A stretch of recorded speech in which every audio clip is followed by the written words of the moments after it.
So anyway, we've been talking a little bit about neo-romantic painters, and I'm interested now to move on to Michael Powell, your friendship with him, how you got to know him, and where you think his films fit in with the neo-romantic sensibility.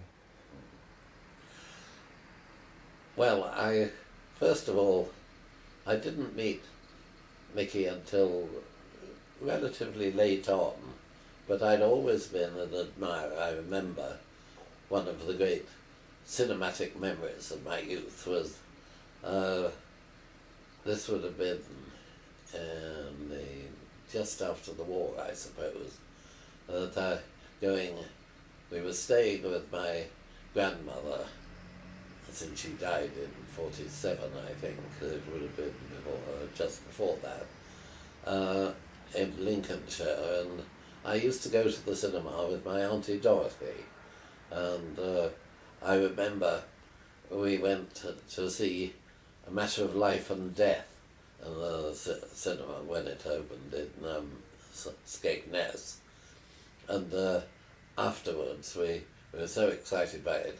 There were two big funfair things at Skegness, a really big one, which was run by Butlins, I think, and it had quite a small, what do you call them, as a sort of, like the London Eye. Oh, like a big wheel. A big wheel, exactly. This was a small big wheel, and it was right at the end of the evening. They were just about to close. Now, normally, when you went on the big wheel, I think you got 3 rounds, but since it was the end of the evening and we were the only people there and so on, they left us on for about 20 minutes going round and round in the warm night and talking enthusiastically about the movie we'd just seen. So, and the other Michael Powell film that I remember from that time, which I really loved, was I Know Where I'm Going. So early on, I was a great enthusiast for Powell, even at the age of 9 or 10, and I continue to be. The whole thing was, sort of, needless to say, confirmed by by seeing The Red Shoes, which I loved and saw several times. I kept going to see it, so I still know most of the dialogue off by heart, and so every now and then I have a pair of red loafers, and every time I put them on I think of ladies and gentlemen, Miss Page will not dance with the red shoes tonight or ever again. So I was a confirmed Powell addict from the dot, practically, and I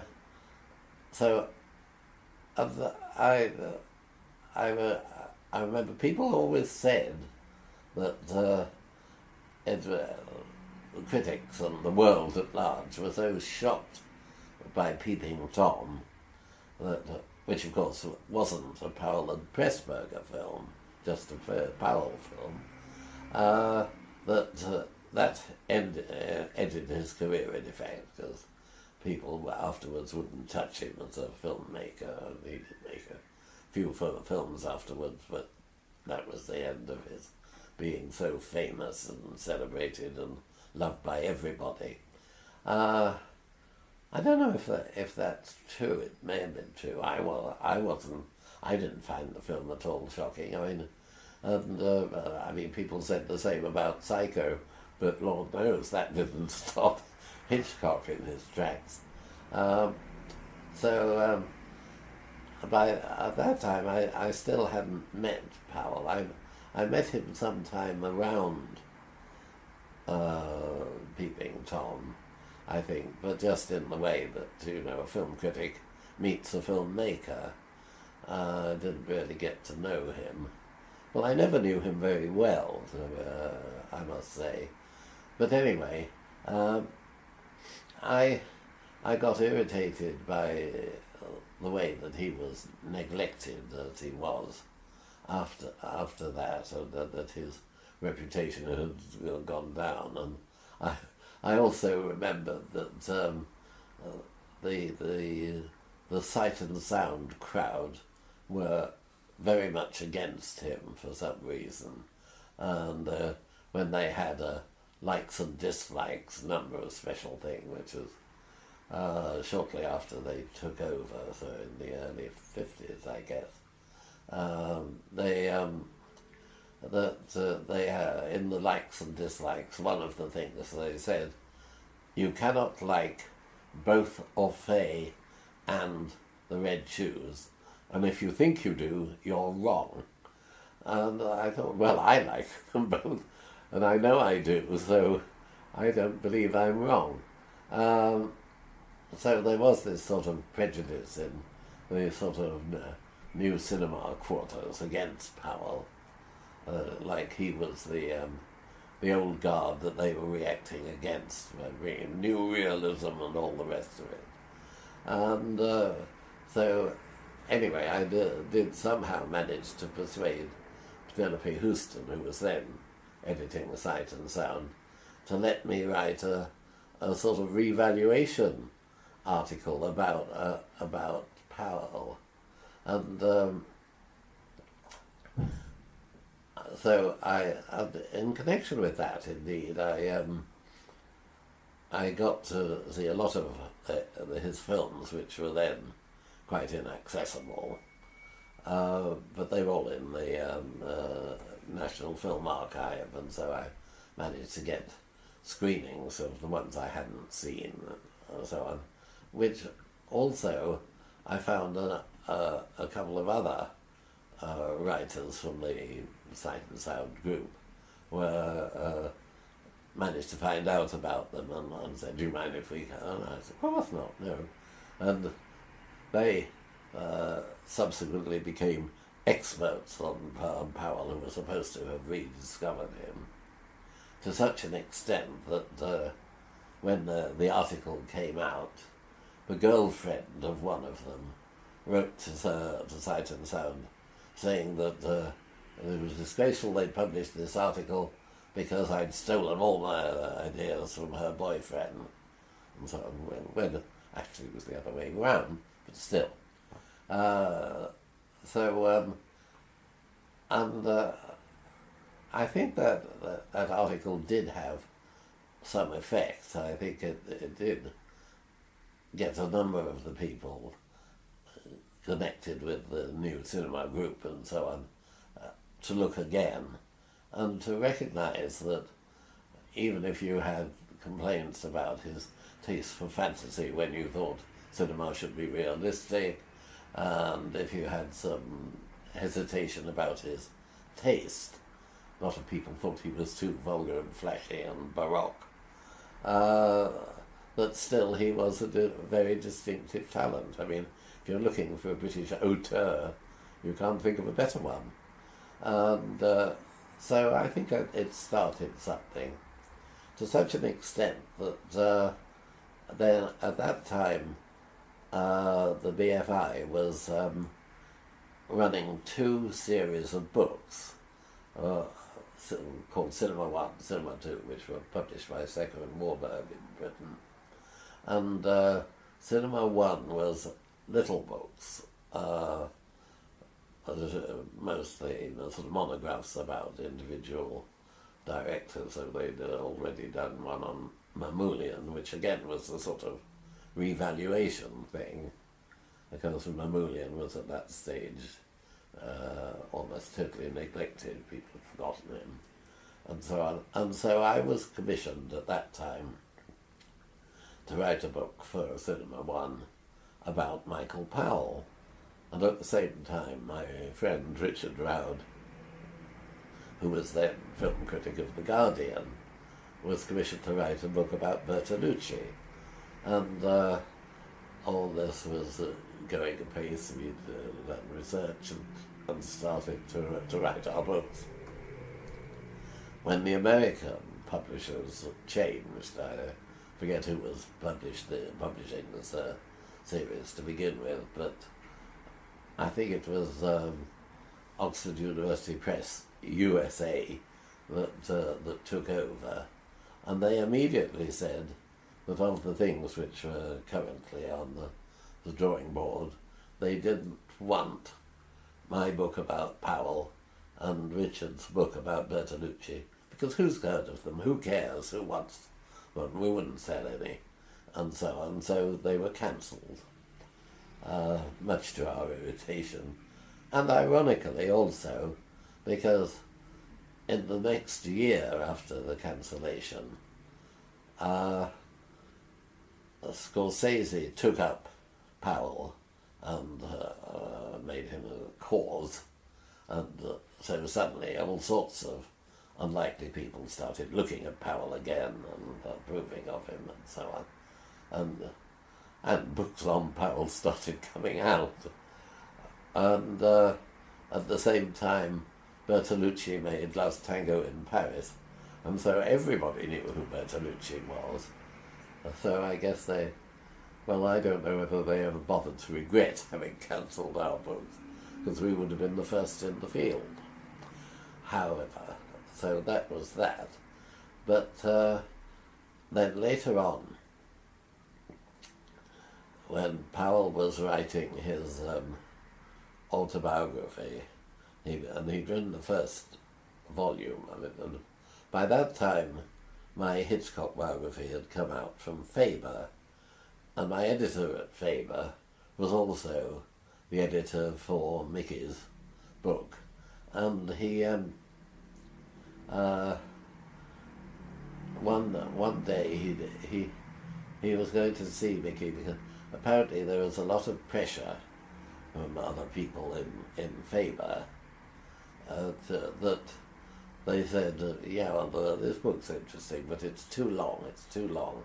If we could cut it, it's going to be such a hefty book. It's going to be expensive to produce and so on. So if we could cut it to by a third at least, and so on. And I, of course, had been asked to read it and said, don't dare take a word out of it. And that was the feeling of the editor too. So he took me down once to, I think as I say, I'd met Powell a couple of times, but in a very sort of in the context of a press conference or something like that, not really to get to know him. But he took me down to visit Powell in his country house one day to discuss this. And to begin with, Powell was very suspicious, because I think he thought I had been brought down to as the person who would be tasked with cutting his book down or something, which obviously he didn't want.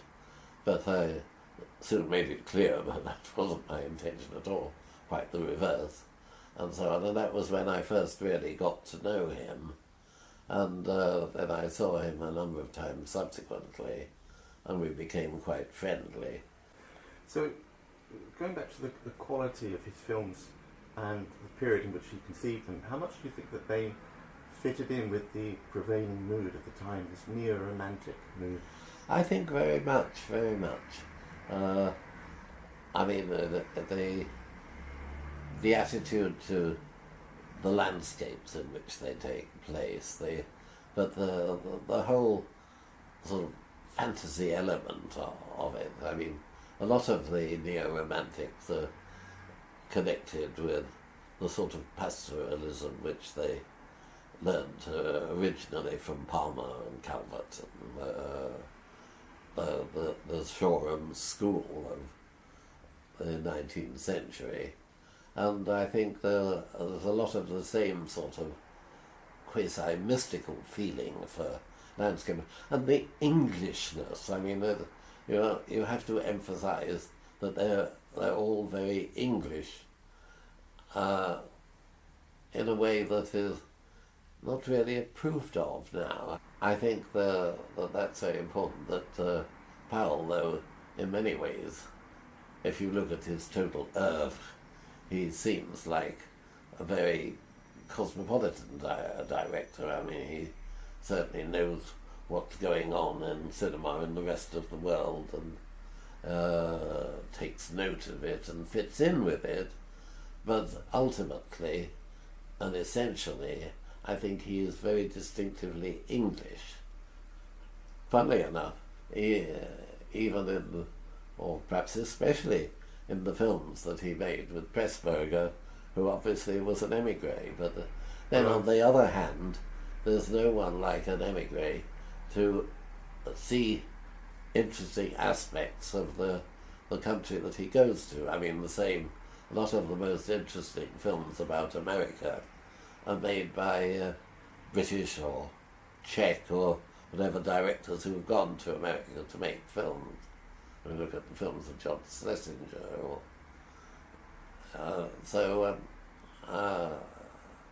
I guess Pressburger would fit in, but I think that while Pressburger was probably the plot man and wrote a lot of the dialogue, but then I mean Mickey also wrote a couple of books, including at least one novel, which are well written. So it not as though he was some sort of illiterate but brilliant technician. So I mean he was a rounded talent, but I don't want to wish to underestimate in any way the part that Emmerich played in those films, but I think finally we're right in talking about them as Powell films. And as Powell films, a lot of them are intensely, almost painfully English. Like a Canterbury Tale. Like a Canterbury Tale. Cat!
Glorious, isn't it?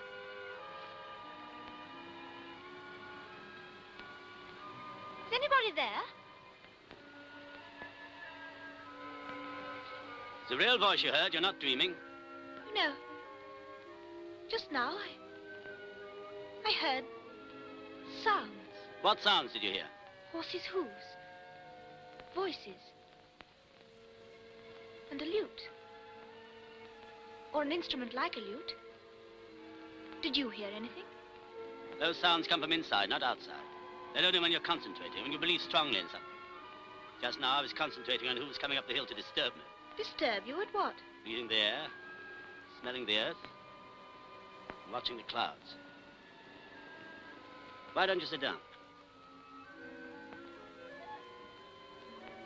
Cast your eye around that noble prospect. Wasn't it worth the climb? Maybe. Of course, I freely admit it's nothing to compare with the view from Three Sisters Mountains. Now, don't start to tell me that you've got higher hills and broader rivers. I don't see any river. There. That's the River Stour. That? Goes to Canterbury. Going to Canterbury is no proof it's a river. I'm going to Canterbury, and I ain't no river. Well, I'll admit it's no Mississippi. And I'll admit I've never seen the Mississippi. Then be happy to tell you folks you've seen the River Stour and English blackberries. I am happy. Ours are bigger than these. I feel fine. You don't fancy the countryside much, do you? To tell you the truth, I'd hardly realized there was a countryside before the war. Funny that.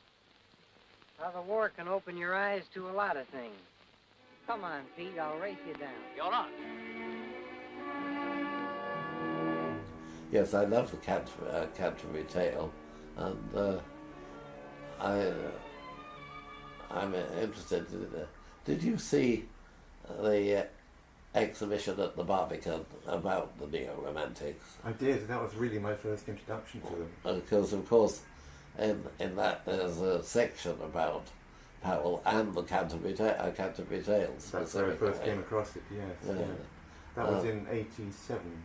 I think or so, 89. yes, yeah, I love that show. A couple of my pictures were lent to that, in fact. Yes, that exhibition was a complete revelation to me. That whole movement has been almost erased from art history. Well, yes, and only now it's coming back. And I mean, that means that it's been ignored for about at least 20 years, 30 years, maybe. And so I guess, the advent of pop art in particular erased it. Well, abstract expressionism, I think, came first. Oh, That yes, was the death knell. But not so much in England, though. But I guess... That show at the Whitechapel Yeah. was of the American abstract expressionists. Yeah.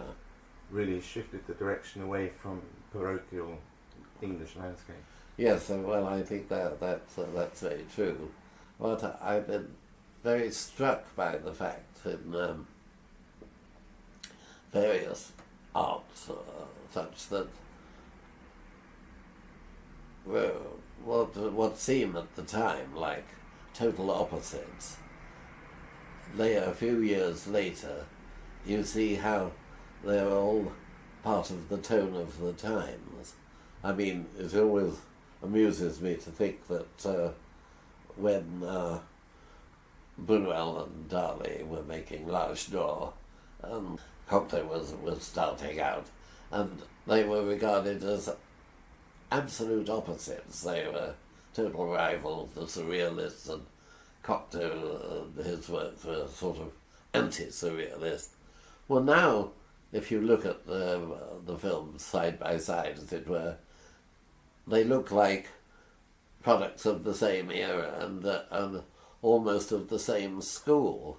And I think you get rather the same thing at other periods too. I mean, what seemed like very remotely related things at the time, or even things which were appreciated as total opposites, like, they were in cinema that the new wave of Anderson, Richardson, etc., the whole new cinema movement obliterated, it seems, critical appreciation for the fantasists of the 40s and the period films, the sort of Gainsborough period films and so on. And that was reflected in the painting, the kitchen sink. Reflected in the painting, the kitchen sink painting, and so on. But I mean, looking back now, you see how they belong to as statements of the period, and what you're most conscious of is the coherency of the period vision of things. So I mean, you see Humphrey Jennings. I mean, ironically, the new cinema people, especially Lindsay Anderson, love Jennings, they worship Jennings, but Jennings is definitely a big part of the neo-romanticism again, the way he looks at things, and so on. So, and the intense Englishness, but then looking at the Anderson, look at Every Day Except Christmas and so on, I mean, it's intensely English again. I mean, they probably didn't think they were at the time, but looking back, they definitely are. And of course, temperamentally, I would say that if you're looking for some later figure comparable with Powell, who is it? It's Anderson. And his best films are obviously full of a sort of Powell fantasy. And so on. So, I mean, if you look at If or Britannia Hospital, or they're definitely like Powell, even if he thought that he was the absolute opposite of Powell, the one who was helping to obliterate Powell from the record of British cinema, and consigning him to the same bin as The Man in Grey and The Wicked Lady. But now his position is established and recognised. I think so, yes. Yeah. It couldn't be more so, in fact. Wow. I mean, there's a whole library of books about him, and Here there are a whole library of books about him. well, yes. But, I mean, there are even more books about Hitchcock, but that's understandable. Exactly, yeah.